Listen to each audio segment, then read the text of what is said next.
Okay, so everyone, today I am taking your chapter judiciary. Judiciary, ठीक है? Voice is not audible? Okay, okay. अब देखो जो ये हमारा चैप्टर, ओके, जो ये हमारा चैप्टर नंबर 5 है जुडिशरी, तो आप तो जानते हैं ना कि व्हाट इज जुडिशरी? बताओ, जुडिशरी क्या है? बोलो बेटा, बोलिए बोलिए, सिमरजोत, हाँ, आंसर करो, सिमरजोत आंसर करो। It is a court system. हाँ, a mechanism of court in which people can access for the justice. ठीक है, ये जुडिशरी है, कोर्ट्स के सारे जो मैकेनिज्म है इंडिया में जहाँ पे लोग न्याय के लिए पहुँचते हैं, दिस इज जुडिशरी। लेकिन जुडिशरी में हमें पढ़ना था role of judiciary, what is the role of judiciary. तो अगर मैं अपना टॉपिक बनाती हूँ, क्या एक हमारा पॉइंट बनता है रोल ऑफ जुडिशरी, ये जुडिशरी, ठीक है। तो रोल क्या है? एक पहला टॉपिक ये बना। सेकेंड टॉपिक इसमें बनता है what is independent judiciary. Independent judiciary क्या है? तो चलो पहले हम इस दो पॉइंट पे बात करते हैं। जब रोल ऑफ जुडिशरी की बात होती है तो आप क्या कहोगे कि भाई जुडिशरी का काम क्या है? तो रोल ऑफ जुडिशरी में आपको पता ही है कि ये तीन काम करती है। क्लियर? एक काम करती है कि ये रिजोल्यूशन यानी जो डिस्प्यूट होता है उसको रिजॉल्व करती है। Resolve dispute. बेटा ये बोर्ड ऊपर, voice is not clear. Yes ma'am. ठीक है, और ठीक है, अभी क्लियर है? Yes ma'am. अब देखिए प्रॉब्लम क्या हो रही है कि रोल ऑफ जुडिशरी जब हम बात करेंगे तो यहाँ पे आपको क्या करना होगा कि जुडिशरी का रोल क्या है। तो बताओगे ना कि जुडिशरी क्या काम करती है? तो तीन तरह के काम करती है। एक जो डिस्प्यूट को रिजॉल्व कर रही है। अब कैसा डिस्प्यूट हो रहा है भाई? कभी कभी एक सिटीजन का दूसरे सिटीजन के साथ, सिटीजन्स का गवर्नमेंट के साथ, दो स्टेट गवर्नमेंट के साथ, या फिर सेंट्रल और स्टेट गवर्नमेंट के साथ, ये जो भी डिस्प्यूट हो रहा है, जो भी वाद विवाद है, जो भी प्रॉब्लम्स हैं, वो उसको रिजॉल्व करने का काम करती है जुडिशरी। तो ये तो हो गया पहला फंक्शन। दूसरा फंक्शन है जुडिशियल रिव्यू। अब मैं यहाँ मार्कर से लिख तो रही हूँ पर ये बहुत नीचे नीचे लिखा जा रहा है, इसलिए यहाँ पे क्लियर नहीं है। दूसरा क्या फंक्शन है? Judicial review. आप रिव्यू का मतलब क्या हुआ? समीक्षा करना। आप ये जुडिशरी ये चेक करती है कि जो भी डिसीजन लिया जा रहा है, जो इंडिया में काम हो रहा है, क्या वो कॉन्स्टिट्यूशन को बेस मानकर हो रहा है, कॉन्स्टिट्यूशन के अकॉर्डिंग हो रहा है कि नहीं। ये रिव्यू करती है, मतलब चेक करती है। एज दी, क्योंकि जो जुडिशरी है it is the final interpreter of the constitution. Question आ सकता है, who is the final interpreter of the constitution? Judiciary is the final interpreter. अब क्या करती है कि ये देखती है कि पार्लियामेंट में जो लॉ पास हो रहे हैं क्या उसमें वो कॉन्स्टिट्यूशन के अकॉर्डिंग है कि नहीं। पहला पॉइंट, इसी को कहा जाता है this is called judicial review, because your judiciary is the interpreter of the final interpreter of the constitution. दो काम देख ली, एक और काम करती है वो है upholding the law and enforcing fundamental rights. जितने भी फंडामेंटल राइट्स है कॉन्स्टिट्यूशन में, वो ये देखती है जुडिशरी कि क्या कोई ऐसा तो नहीं है जिसके फंडामेंटल राइट को वायलेट किया जा रहा है। और जो भी लोग कोर्ट तक पहुंचते हैं अपनी इस प्रॉब्लम को लेकर के केस में अपील करके, आपको पता ही है कि हमारी जो पूरी जुडिशरी है उसमें अपीलेट सिस्टम भी है। अपीलेट सिस्टम का मतलब क्या हुआ कि अगर किसी कोर्ट ने कह दिया कि नहीं, जैसे आपने पढ़ा था ना डाउरी वाला प्रॉब्लम थी, वो कह रहे कि नहीं ये प्रॉब्लम थी। तो इस तरह के केसेस में अगर किसी के फंडामेंटल राइट्स को वायलेट हो रहा है तो वहाँ पे उसको अपहोल्ड करने का काम करती है judiciary. Every citizen of India can approach the Supreme Court if it is believed that fundamental rights have been violated. आप क्लास 7th में हाकिम शेख की कहानी पढ़े थे, जो कि एक एग्रीकल्चरल लेबरर था। अब अगर यहाँ पे जो हमारा थर्ड पॉइंट क्या है कि फंडामेंटल राइट्स की बात अगर हम कर रहे हैं, फंडामेंटल राइट्स की, तो यहाँ पे हाकिम शेख का एक एग्जाम्पल लो। अब इसका अगर एग्जाम्पल दोगे तो क्या कहोगे कि हाकिम शेख वाली प्रॉब्लम क्या थी? हाकिम शेख की ये प्रॉब्लम थी ना कि जब वो ट्रेन से वो गिर जाता है ना, तो वो गवर्नमेंट हॉस्पिटल्स जा रहा है, 6 गवर्नमेंट हॉस्पिटल्स ने उसको उसके ट्रीटमेंट को देने से मना कर दिया। ठीक है, ठीक है। अब क्या होता है कि लास्ट में जो आखिरी गवर्नमेंट हॉस्पिटल थी उसने उसको लिया, उसने उसका ट्रीटमेंट किया, लेकिन हाकिम शेख ने इसके अगेंस्ट में फाइल कर दिया, केस फाइल कर दिया कि आखिर गवर्नमेंट हॉस्पिटल बनी क्यों है, जब ये यहाँ के लोगों के लिए काम ही नहीं कर रहे, यहाँ के लोगों के। आपको पता है आर्टिकल 21 क्या कहता है? आर्टिकल 21 हमारा जो है ये कहता है राइट टू लाइफ, जीवन जीने का अधिकार।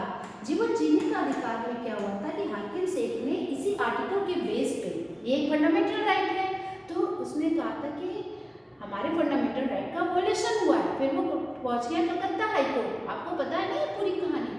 जब वहाँ पहुँचता है तो भाई गवर्नमेंट ये तय करती है कि हाँ यहाँ तो गलती हुई है, गवर्नमेंट हॉस्पिटल ने उसके साथ प्रॉपर ट्रीटमेंट नहीं किया है। तब जाके अब एक और चीज़ आ जाती है, इंक्लूड हो जाती है कि राइट टू लाइफ मतलब क्या होता है? राइट टू हेल्थ, कि आपको स्वास्थ्य का भी अधिकार दिया जाए। लाइफ कैसे बनेगी? फूड से बनेगी, हेल्थ से बनेगी। तो आपके फंडामेंटल राइट का वायलेशन हुआ है। और फिर वो कलकत्ता गवर्नमेंट को, हॉस्पिटल को वो कहते हैं कि आप पूरा का पूरा ब्यौरा दें कि आप कैसे करते हैं। आपने पढ़ा है ना, हाकिम शेख वाली कहानी पढ़ो। You read about Hakim Sheikh, an agricultural labourer who fell from a running train and injured himself, whose condition got worse because several hospitals refused to admit him. Clear? On hearing his case, तब जाके supreme court ने उसके case को जब सुना तो article 21 के हिसाब से, जो कि एवरी सिटीजन को फंडामेंटल राइट टू लाइफ देता है, तो फंडामेंटल राइट टू लाइफ का मतलब क्या हुआ? Right to health. और फिर क्या होता है? Court directed the West Bengal government, supreme court ने वेस्ट बंगाल गवर्नमेंट को फटकार लगाई और कहा कि टू पे हिम कंपेंसेशन, आप हाकिम शेख को कंपेंसेशन पे करिए। यानी कि कंपेंसेशन मतलब होता है कि जो भी उसने खर्च किया है वो सब आप उसको दीजिए। ठीक है, for the loss suffered as well as to come up with a blueprint for primary health care with particular reference to treatment. और आप सिर्फ हाकिम शेख को कंपेंसेशन ही नहीं देंगे, क्या देंगे? ना सिर्फ कंपेंसेशन देंगे बल्कि दूसरा क्या था? दूसरा ये था कि आप एक ब्लूप्रिंट बताइए कि आप प्राइमरी हेल्थ केयर कैसे लोगों को देते हैं, उसका आप ब्लूप्रिंट तैयार करके बताइए और दीजिए हमें। तो ये सुप्रीम कोर्ट ने आर्टिकल 21 को आधार बना के उसको डांटा था। किसको? कलकत्ता गवर्नमेंट को। यहाँ तक क्लियर हुआ ना? तो इस तरह से हमने देखा कि जुडिशरी अपना थर्ड फंक्शन भी देखती है, वो है upholding the law and enforcing fundamental rights. Constitution में फंडामेंटल राइट्स को इन्फोर्स करने का काम और चेक भी करना। तो यहाँ तक तो हो गया। अब आगे देखो, ये तो हो गया रोल ऑफ द, ये क्या था? ये था रोल ऑफ द जुडिशरी। तो ये 3 प्रॉब्लम समझ में आए। अब हम बात करेंगे व्हाट इज इंडिपेंडेंट जुडिशरी। ठीक है, चलो तो हम ले लेते हैं इंडिपेंडेंट जुडिशरी को। अब जरा सा अपनी आंखें बंद करके ये बताओ कि इसमें हम लोग किस बात पे बात कर सकते हैं। जरा सा इस टॉपिक के बारे में सोच के बताओ। इंडिपेंडेंट जुडिशरी, एक बारी बारी से चलो। हाकिम शेख वाला एग्जाम्पल याद रखना, वो बहुत इंपॉर्टेंट है। और इंडिपेंडेंट में डी के बाद ई आता है, ए नहीं आता है। ठीक है, इंडिपेंडेंट की स्पेलिंग ध्यान रखना। ये इरेजर हुआ, जब बोलोगे इसमें क्या बोल सकती हो, बताओ इंडिपेंडेंट जुडिशरी में? Ma'am, in this topic, ma'am, we will going to study that no one can be corrupt in the judiciary. No one can be above from the judiciary, and judiciary can never discriminate a person. हाँ, तो आप जो line बोल रही हैं, Ma'am, 1 minute रुको, उसने बता दिया, अब आप क्या बताओगे? इंडिपेंडेंट जुडिशरी का मतलब होता है कि भाई जुडिशरी जो है यहाँ पर ना एग्जीक्यूटिव और ना ही लेजिस्लेटिव का कोई रोल है। क्यों? आपको पता है गवर्नमेंट के 3 ऑर्गन है, executive, legislative and judiciary. Judiciary independent है, ये दोनों इंटरकनेक्टेड है, लेकिन वो इंडिपेंडेंट है। क्यों? क्योंकि एग्जीक्यूटिव जो है और ना ही लेजिस्लेचर, ना ही लॉ मेकिंग बॉडी और ना ही लॉ इन्फोर्सिंग बॉडी, ये इनका जुडिशरी को ये नहीं अपॉइंट कर सकती है, ठीक है, उनको चूज करने का, या बीच में अपनी पावर को दिखाने लगे हम लॉ बना रहे हैं, हम अपनी पावरफुल जो पॉलिटिकल लीडर्स करते हैं ना कि अरे हम तो चाहे तो आपको हटा भी सकते हैं। अगर कोई भी डिसीजंस गवर्नमेंट ने दिया है, किसी जज ने दिया है, तो हो सकता है ना उसके जान को खतरा हो, तो पॉलिटिकल लीडर्स तो बहुत पावरफुल है, वो तो इसका यूज कर सकते हैं, मिसयूज कर सकते हैं। तब इसीलिए कॉन्स्टिट्यूशन में प्रोविजन बना दिया गया कि चाहे कोई भी हो, जुडिशरी वो इंडिपेंडेंट है, इन लोगों का कोई रोल नहीं है। लेकिन आपको पता है पॉलिटिकल लीडर्स के पास एक पावर होती है, वो क्या पावर होती है? क्या ये पावर है उनके पास कि वो जजेस को हटा सकते हैं? नो मैम, उनके पास पावर नहीं है जजेस को हटाने का। तो जज फिर हटते कैसे हैं ये बताओ? जजेस को हटाने का हाँ मैम जब जैसे मैम ये तो मैम वो रिटायरमेंट ले लेते हैं। अच्छा, तो एक तो रिटायरमेंट हो गया, आप कह रहे हैं रिटायर्ड हो गए, लेकिन मान लो हो सकता है ना, जरूरी तो नहीं है कि सारे जजेस अच्छे ही काम करते हो तो वो रिटायर्ड हो गए, क्या कोई नो दूसरा? मैम, हाँ, दूसरा तरीका? मैम कुछ होते हैं मैम जो मिले होते हैं। बिल्कुल सही कहा। तो मान लो कि जो सही लोग हैं, पॉलिटिशियन, एग्जीक्यूटिव और लेजिस्लेटिव में जो सही लोग बैठे हैं, तो वो उनको कैसे हटाएंगे? मान लो किसी जज ने गलत डिसीजन लिया क्योंकि वो किसी दूसरे पार्टी से मिला हुआ है, तो वो कैसे हटाएंगे उनको, बताओ?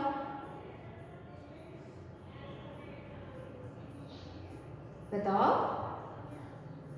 नहीं उनको सस्पेंड कर देंगे। ना ना ना ना ना ना, आपको पता है सुप्रीम कोर्ट में जो जजेस है उनको अपॉइंट करने की रिस्पॉन्सिबिलिटी प्रेसिडेंट को होती है, और हाई कोर्ट में जो जज बैठते हैं उनको अपॉइंट करने की जो पावर होती है वो होती है गवर्नर के पास। तो हटाने का पावर तो प्रेसिडेंट को होना चाहिए ना, तो क्या प्रेसिडेंट हटा देगा सुप्रीम कोर्ट के जज को या हाई कोर्ट के जज को गवर्नर हटा देगा? एक क्वेश्चन है, जज को हटाने का प्रक्रिया क्या है? जजेस को इसको क्या कहेंगे इंग्लिश में? रिमूवल नहीं कहेंगे, जज को रिमूव करने का उनकी पोजीशन से, है ना? प्रोसेस क्या है, रिमूवल प्रोसेस क्या है, जरा सा ये देख के बताइए। हाँ जी बेटा। मैं आपको अपने पापा से पूछ के मैं इन्फॉर्म कर दूंगा।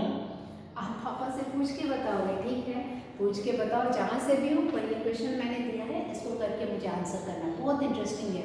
अब देखो इंडिपेंडेंट जुडिशरी में मैंने आपको बताया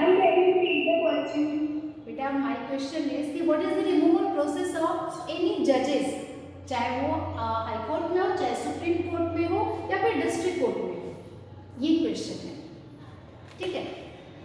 तो इंडिपेंडेंट जुडिशरी में मेरा ये था, क्या था कि imagine a situation in which a powerful politician has encroached on land belonging to your family.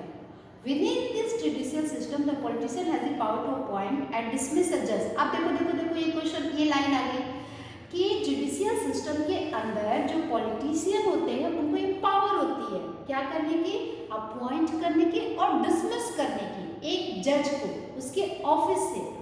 When you take this case to court, the judge is clearly partial to the politician.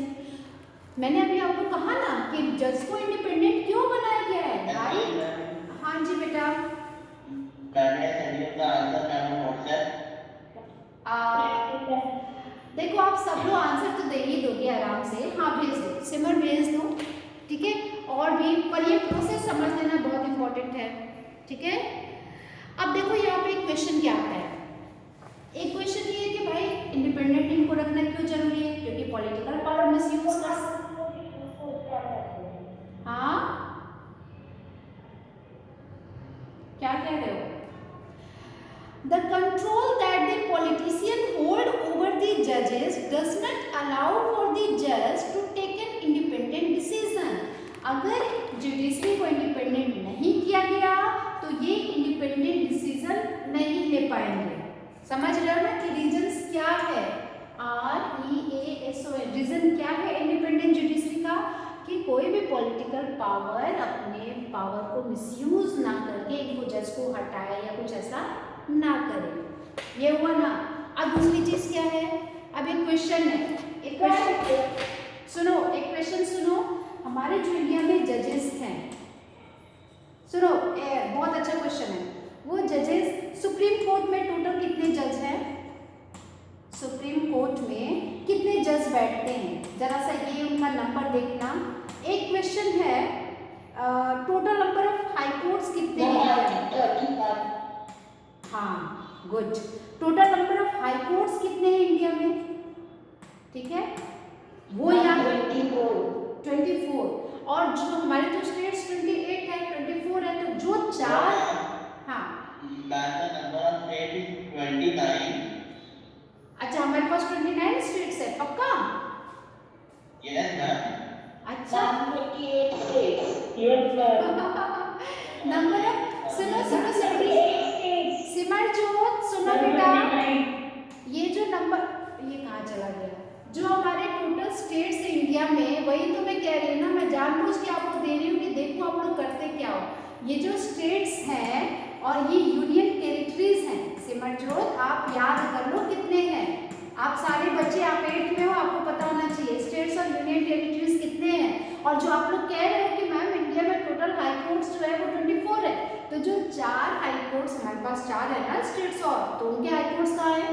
तो अब आप ये देखोगे कि कौन कौन सा high court commonly काम करता है। जैसे पंजाब और हरियाणा का जो हाई कोर्ट है वो एक है। नॉर्थ ईस्ट में 4 ऐसे स्टेट हैं जो एक हाई कोर्ट यूज करते हैं। गुवाहाटी असम में, गुवाहाटी जो वहाँ पे एक हाई कोर्ट है वो वाला, मेघालय, नागालैंड, सिक्किम और एक और है, ये चारों लोग वहाँ का कॉमन हाई कोर्ट यूज करते हैं। तो इस तरह से पता चल जाता है। आंध्र प्रदेश और तेलंगाना का एक हाई कोर्ट है, वो कहाँ पे है ये देख लेना, ठीक है। तो हैदराबाद, हाँ हैदराबाद में, हाँ तो देखो ये होमवर्क जरा सा याद कर लेना बेटा, अभी काफी गूगल करके ये क्लास खत्म होते ही देख लेना, हमेशा के लिए याद हो जाएगा। एक ये देख लो। एक दूसरा क्वेश्चन ये देखो कि जो हमारे जजेस हैं, अगर आप में से किसी को जज बनना है तो उनकी एलिजिबिलिटी क्या होती है? जज को कौन, उनके मतलब कि उनका ईयर्स कितना होना चाहिए जज बनने के लिए, उनकी एक्सपीरियंस कितने होने चाहिए, इतना समझ में आया? ये जज 8 ईयर एक्सपीरियंस होना चाहिए। किस कोर्ट में? डिस्ट्रिक्ट कोर्ट में कि हाई कोर्ट में? अगर मान लो मुझे सुप्रीम कोर्ट का जज बनना है तो मेरी एलिजिबिलिटी क्या होनी चाहिए ये देख लेना, ठीक है। जज की एलिजिबिलिटी देख लेना, ईयर्स देख लेना कितना साल होना चाहिए, ठीक है। ये सब हो गया। और हमने देख लिया कि इंडिया में कितने जजेस हैं। हाँ हम बात कर रहे थे इंडिपेंडेंट जुडिशरी की, है ना। तो एक तो ये आपने देखा, the lack of independence would force the जज टू मेक ऑल जजमेंट। जज भी तो अपने पावर का मिसयूज कर सकता है, वो किसी पॉलिटिकल पार्टीज के फेवर में भी तो जजमेंट दे सकता है, लेकिन वो ऐसा नहीं कर सकता। अगर किसी ने ऐसा किया तो उसको हटाने का प्रोसेस क्या है?